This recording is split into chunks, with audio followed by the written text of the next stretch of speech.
So let's just start with this. What's the latest to you with this situation with Brad Treliving? Well, he's the guy that they want as their general manager, and he probably will be their general manager. But I think that if we learned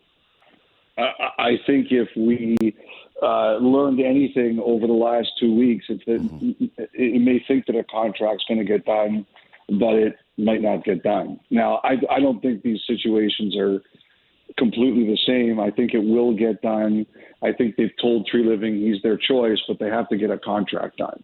So because of what happened 2 weeks ago, I'm just being careful until the contract is actually done. Is there stuff that still needs to happen between the Leafs and Calgary to have him get full autonomy here? That's actually a really good question.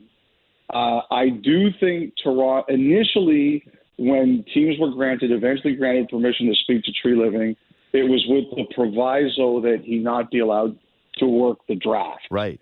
And I'm sure that the Maple Leafs will try to see if they can get that changed. I'm just not sure what the answer to that question is. Well, it's interesting because I think that one of the upsides of bringing in Treliving is his draft record, right? Like I just went over 2015 and 2016, and they're spectacular drafts. And yeah, if Adam Fox actually says he's willing to be a Calgary Flame, then maybe we're not even talking about Treliving being the Leafs GM today, or if Tkachuk wants to be a Flame, or if Johnny Gaudreau wants to be a Flame. And I know Johnny wasn't his pick, but yeah, it is kind of interesting that would be something that's looming over these guys as they're preparing for the draft. Do you think, and this is just spitballing, so I just want to put that out there, that this isn't a report, but do you think that might have to come in the form of compensation for the Leafs if they want him sitting at the head of their draft? No, it can't. It can't be that way because like JD, you may remember about a few years ago, we went through a phase where if you wanted to hire someone, you had to give compensation. Yeah. But Bettman warned the teams, if this becomes a problem, I'm going to end this. And it became, not surprisingly, it became a problem. And so he ended that practice. There's no compensation now if you hire someone. And in this case, this was actually one of the cases where we felt it wasn't necessary because, Treliving's been fired or he's not the GM there anymore. And actually his contract is up, I think, 2 days after the draft. So I would say that this is a situation where compensation isn't necessary, but in the NHL, you can't really do that anymore. Okay. So I think that I'm going to speak from the standpoint of Leaf fans in terms of, I think that their biggest worries or questions with this is that, okay, so Treliving comes in. His name was pretty much the only, real name of consequence. I know you reported others that got, a look, the Bergevins, the world. I know that you had discussed and not reported that Doug Armstrong had done anything, but at least his name was out there, and there at least seemed to be people behind the scenes mentioning stuff like this is his dream job, and I'm going, okay, what does that mean? All right. But how extensive do you think this search went? How many names do you think that the Toronto Maple Leafs seriously looked at here? Also a good question. This is one of the things that you get trapped in this job a little bit sometimes, JD, and that is that there sometimes is a difference in language between did they talk to someone or did they interview someone. I think they interviewed Bergevin. I think they interviewed. I think they interviewed Bergevin. I think they interviewed some other people. I think probably Chiarelli, probably Botterill, maybe Doug Wilson. But I think there were also they talked to some people, and maybe those weren't necessarily interviews. Look, I think the moment this happened, it was Treliving's job to lose. Obviously, he didn't lose it. Shanahan said he wanted somebody with experience. That was very important to him. So I think that cut off a lot of other people right away. Look, we're basically getting a new GM, 12 days after Dubas was fired. So it obviously wasn't a very deep process. I think he talked to a whole bunch of people. I think he did a lot of research on Treliving, but obviously I don't think this was a super deep process in terms of lots of rounds or lots of people. I don't even know how many people they met in person. They met Treliving in person. They may have met one more person direct face-to-face, but I've never been able to confirm that, so I don't know. Yeah, I was listening to your podcast before the one that you dropped this morning, which, by the way, that's why you subscribe to podcasts, everybody. And I don't really need to plug yours. It's the biggest one in the country. But yeah, that's why you subscribe, is that, Elliotte, I get to work today and boom, there's a brand new 32 Thoughts sitting for me. And people are trying to talk to me and I'm listening to you on 2 times speed, trying to make sure that I'm prepared for this interview so that I don't step on something that, you already said, or at least I knew what was going on. I love that report where you're like, there's one other shadowy figure that was lurking and their name is completely veiled. We'll never know who that was. I can't wait till someday you report, hopefully, who that person was. Because, that's the thing. You're right. We just had, and I akin this to, everybody's been calling the Leafs Succession, right?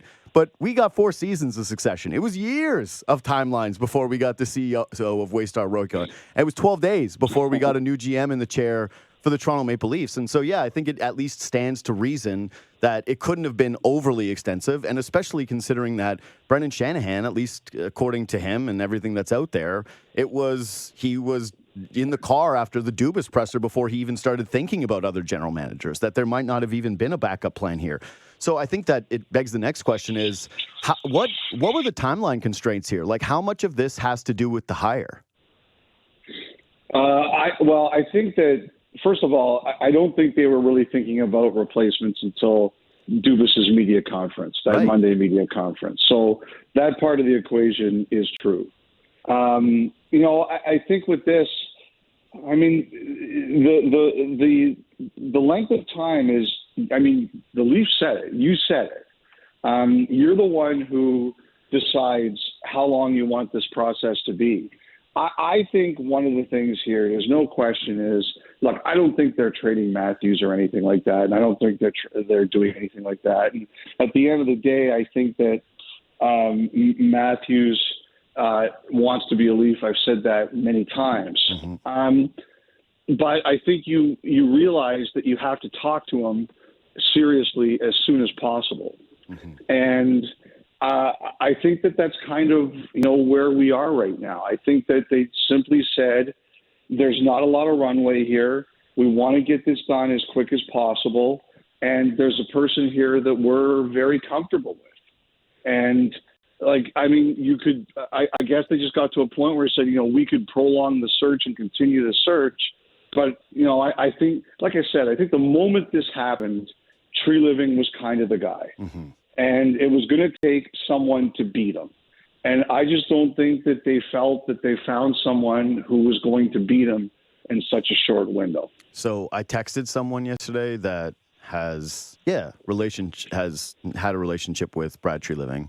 And I asked, what is he like? And one of the responses I got was he takes his time. And he takes his time, and sometimes almost to a fault, but always very honest and a good businessman. But I do wonder how that factors in with these timelines. Because you mentioned, you think Austin Matthews wants to be here, and there is a decision that needs to happen with Mitch Marner. There needs to be a decision that happens with Nylander. But I find that especially interesting because it's in direct contrast with that clip that you guys played on that Dubas podcast from a couple of days ago, which is him saying that he learned from the Johnny Gaudreau situation. And I'll basically try to paraphrase what he said because I don't remember it verbatim, but it was something along the lines of he didn't feel comfortable going into situations like that again, and he learned from that experience. And so what do you think of just that balance with this timeline of, I'll say these 3 players, because Tavares is going to be here. These 3 players that have, short terms left on their extensions, and a general manager that doesn't like to act too hastily, but also has just gone through this.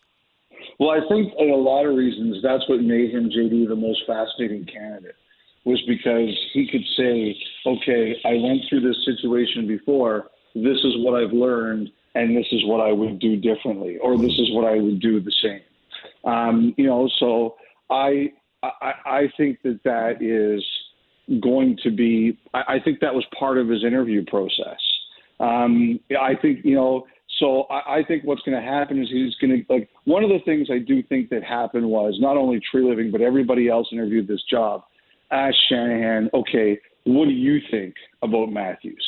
What's in his head? What do you think about Marner? What's in his head? What do you think about Nylander? What's in his head? I absolutely think they pumped Shanahan for information as much as he pumped them for what they would do. Mm-hmm. So I think that Treliving definitely knows what Shanahan and therefore the organization thinks. And look, I believe in betting on talent. Now, sometimes the calendar or the clock forces you to make decisions or forces you into decisions, and that's the case here specifically with Matthews and Nylander. But look, I've said this many times. I think Matthews wants to stay, and I think they'll figure it out. I don't know that they're going to figure it out by July 1st. But look, I think at the end of the day, it's like the Bruins and Pasternak. If you believe that a player wants to be in your organization, you take your chances. And I think that's what they'll do. Yeah. This is probably a really hard one to answer, but given Matthews' leverage, do you think that he had any consultation on this? I think that they kept him, and I think that they would have told him or given him an idea of what was happening. Mm-hmm. I do think Shanahan has been communicating with some of the players and just saying, here's kind of what's going on. But I don't think they're going to give him say over who the general manager is going to be. Yeah. I was just reading a story this morning about the Packers, and I guess there was a story written today that Aaron Rodgers wanted the GM to be fired. And you just read that story? Yeah, well, no, but I think there was one that came out this morning, right? No, I didn't see it. I'm just joking because Aaron Rodgers has made it very clear he likes to be GM quarterback.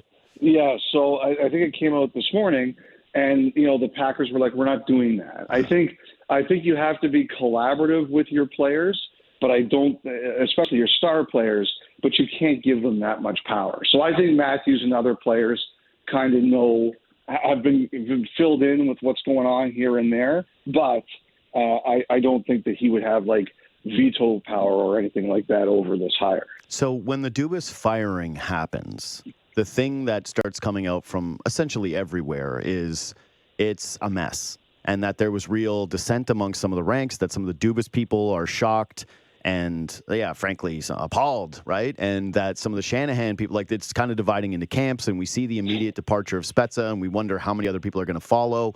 So how stable is that organization right now? How stable is this front office, and how much of this hiring now and just getting it done maybe expedites that or has a part to play in this? Are you talking about the reaction of people after Dubas got fired? Well, yeah, just the people within the Toronto Maple Leafs organization. Is your understanding that right now, as they've made this decision, that it is a little bit more stable there in terms of who they know is going to be around, the people that were sort of in Dubas's camp maybe buying back in, or we're going to start to see some more departures as Treliving gets in here? Well, I think some of that could depend on, what Dubas decides to do. And, one of the things that always happens here is, let's just say, for example, Dubas takes another job. He'll say, look, he'll go back to the Leafs and he'll say, here's who I would like to take. And the Leafs, and so, this gets negotiated sometimes. The team will sit down with the team and the old team and the new team will say, okay, here's the maximum amount of people you can take, or here's who we're going to let you take. And so that does happen all the time. There's kind of a negotiation between what a former team is willing to do or not. I think initially the plan was, that Toronto would hire a new GM, and they probably move forward with a lot of the same people in place. A new GM would want to bring in some people here and there, but I don't think Toronto was preparing for a mass purge or anything. I do think some of the stuff that's been written since then has made Toronto consider changing their mind. I do think the organization has thought, do we have people who simply can't get over it and we need to make changes? Shanahan and Dubas, to be honest, really prided themselves on keeping secrecy. If they feel that people in the last couple of weeks can't be trusted because of some of the stuff that got out, then they will make changes. I think, put it this way, I don't know where this is going to go because it was emotional before and some of the emotions are running out now. But I do think that Toronto considered making some changes or making moves that they weren't initially going to do because they didn't like some of the things that were said in the aftermath. And they thought, if people can't get over it, we'll just move on from them. And that would make sense, especially if the belief is that Dubas has remained very, very quiet, and that some of the leaks that have happened were not from him directly, that these were from people that were his supporters. And I would imagine that, that it's going to be maybe not easy to suss that out for the organization, but like they would maybe have a pretty good idea. The biggest one, though, is Brandon Pridham, like the guy who was asked to be looked at as a GM of the team the Leafs are poaching a general manager from. Where do you think he stands in all of this? I think a lot of that's going to be up to him. Does he want to stay? If he wants to stay in the organization, and I don't speak for Brandon Pridham. He can speak for himself.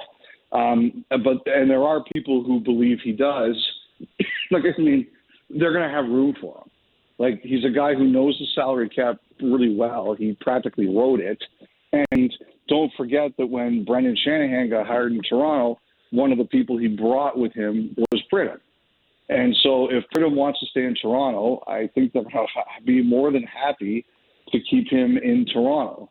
If, somebody else wants to take him or they'll have to ask the Leafs for permission, and we'll see how he feels. But, I think if he wants to stay in Toronto, he'll be able to stay in Toronto. Yeah. It's funny you say that because I'd always just considered him to be a Dubas guy. And so when you were talking about the potential of Dubas taking a job somewhere else, that would be the relationship. But yeah, I don't know. Why is it a good thing to try to ask for a lateral move? And doesn't that get blocked by the Leafs if they were going to block him from getting a GM job? Well, I think one of the things that people were kind of wondering about, is if Dubas took the Pittsburgh job, would he be the president of hockey ops? And if he wanted Pridham, he could bring him there as the GM, which would be a promotion. But who knows? That whole situation is another thing in itself. So, but yeah, generally teams do block lateral moves, and also somebody has to be willing to leave. Yeah. Like I said, there are people who suspect, again, and I don't speak for Pridham. I don't want anyone to take this as the gospel, but there are people who suspect that he's content with life in Toronto and he's happy to stay there. And I know Shanahan would love to keep him. Yeah. It's a good job. It seems like a pretty decent. Very good job. Yeah, it seems like a pretty decent job. I do love that it gets spun into, man, if he's not the GM, how mad is he going to be? I was like, I don't know. I feel like I'd be okay with that, especially given, the years on the job there. So I do want to ask you about some of the Dubas stuff. But last thing for me anyways on the Leafs is I think that one of the biggest nuggets that you had today on today's 32 Thoughts podcast was that you don't think it's a guarantee. I hate paraphrasing you. So you say the thing. Let's say this. This is how someone who's better at their job than me does it. They go, how does this impact Sheldon Keefe, Elliotte? Well, I don't think it's a guarantee that Sheldon Keefe is going to be out. There we go. From what I understand, I think Treliving, from what I understand, what he told them was he's more than willing to consider keeping him, that he doesn't know him and would like to talk to him. One of the I don't like groupthink or, too often people think, a GM comes in, I have to get my guy as coach. Mm-hmm. And, that does happen a lot, but there are situations where it hasn't. If you'll remember, when Mike Gillis was hired as GM of the Canucks, he didn't fire Alain Vigneault. He kept him, and he inherited him, and he kept him, and they had a very good run together. And from what I understand, Treliving is open-minded on that issue, and that he is prepared to talk to Keefe and meet with Keefe and see if it makes sense. I don't think that Treliving coming here means it's guaranteed that Keefe is out. And as a matter of fact, I think there's a decent chance that he ends up staying. Okay. I think the bigger question, JD, becomes: do you let him go into this year in the last year of his contract? That's usually the thing that becomes crazy town. Well, yeah. This is where I found them in the difficult position with Dubas too, where you're going, okay, so you're offering an extension. You're trying to go. You should learn that the lame duck thing doesn't really work for you. It is more common, I think, with coaches than it is with general managers. But it just feels so strange to also be trying to reward a coach with a contract extension who was on the hot seat and, has not had a ton of playoff success. But the other part of this, though, too, I wonder, is how much of that position by the Maple Leafs might be, and by Treliving, might be a byproduct of kind of something similar that they just dealt with their GM search, which is, well, who's the replacement? Who's out there? Because they just lost one of their guys, Spencer Carberry. I don't know, maybe you tell me if this is wrong, but it looks like Peter Laviolette is a favorite, at least, to be landing the Rangers job. Andrew Burnett has been snatched up. Like, what would the options even be for the Toronto Maple Leafs? I think that you know what, I'm a person who's gone into the last year of my contract before. I don't think it's the worst thing in the world to bet on yourself.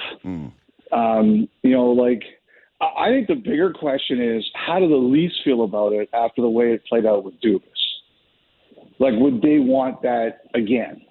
The thing is, and if you have, I think the tough thing about it is when you're and Keefe wouldn't be the only coach this year.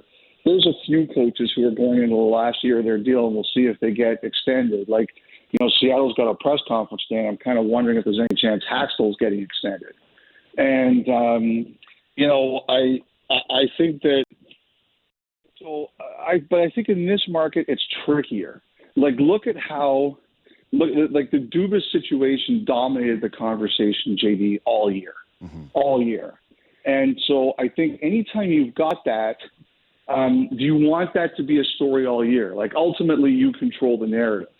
And if you want, and if you really need, and what would the Leafs say about how well this played out with Dubas? Do we want that to happen again with Keefe as the coach?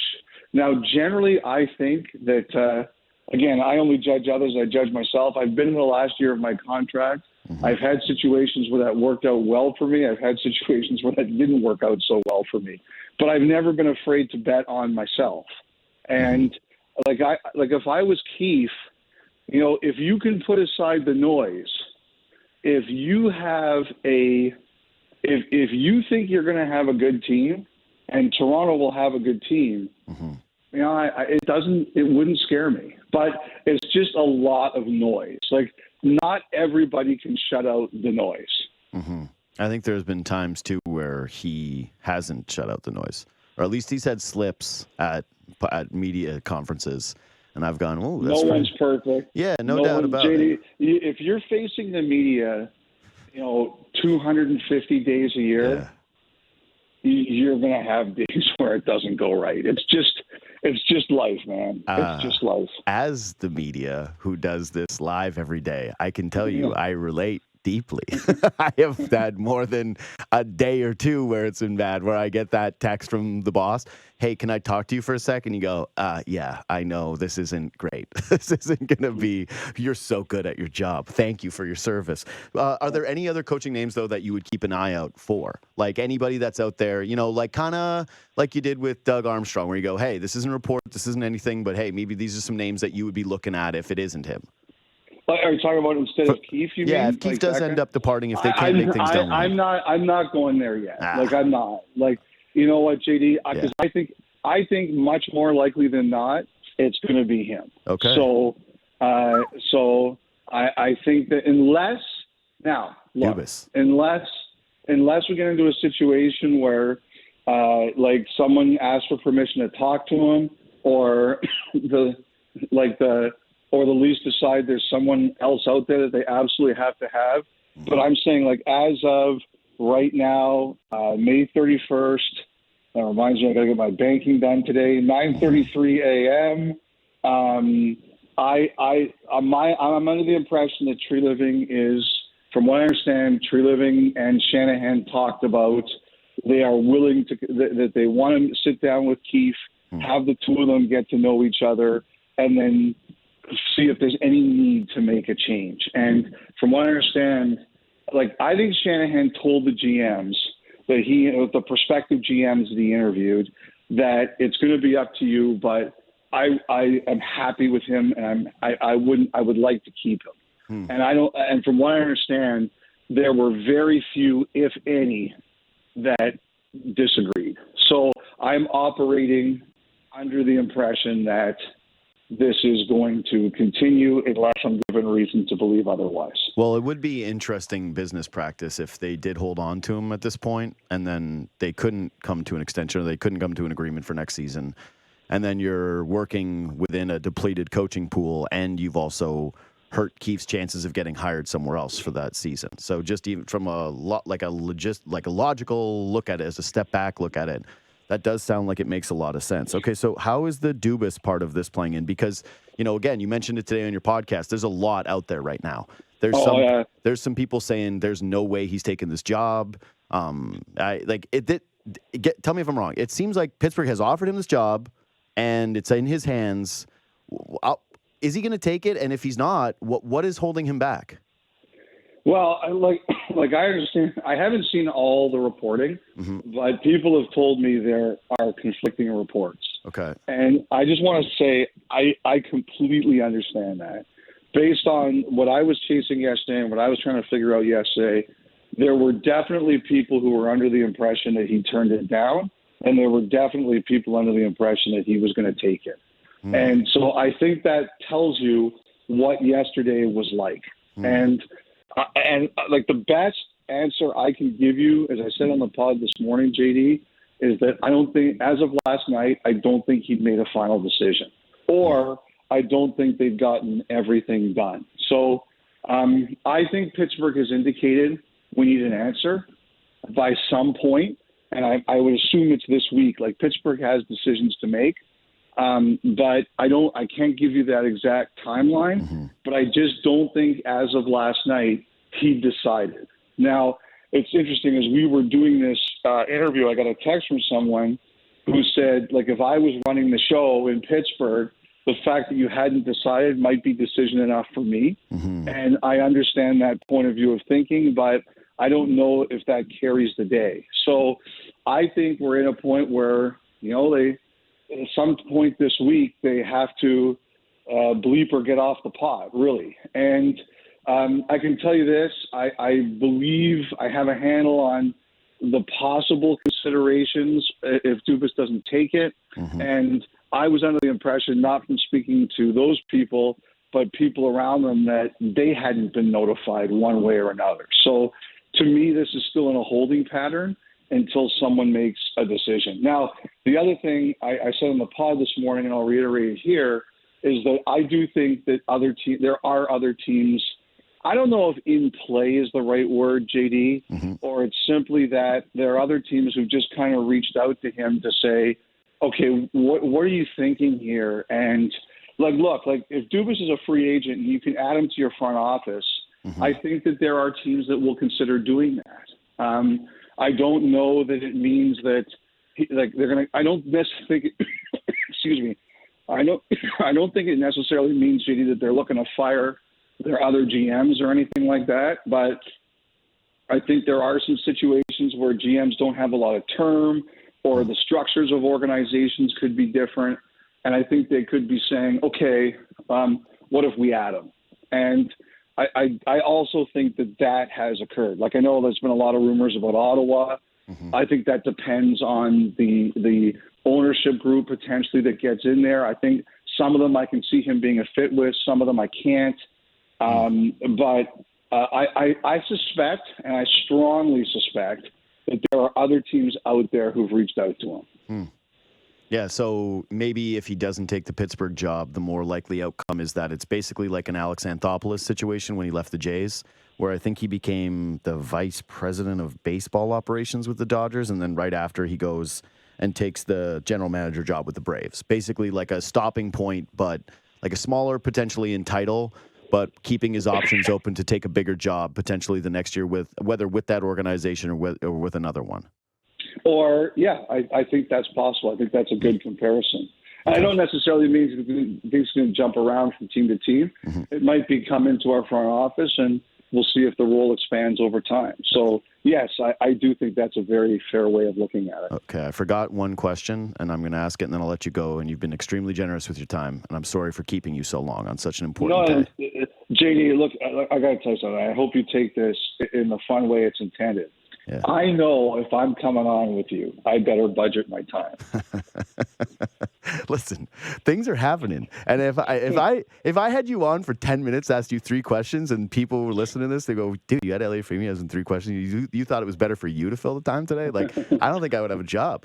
So, Yeah, I understand. I get it. so I get it. part of the Dubas Shanahan fallout and some of the things that trickled out afterwards had to do with the power structure, right? This wasn't just a money play for Kyle Dubas. This had to do with what his autonomy would be and who he would report to, and streamlining was the sexy word, Yeah. right? Streamlining. Yeah.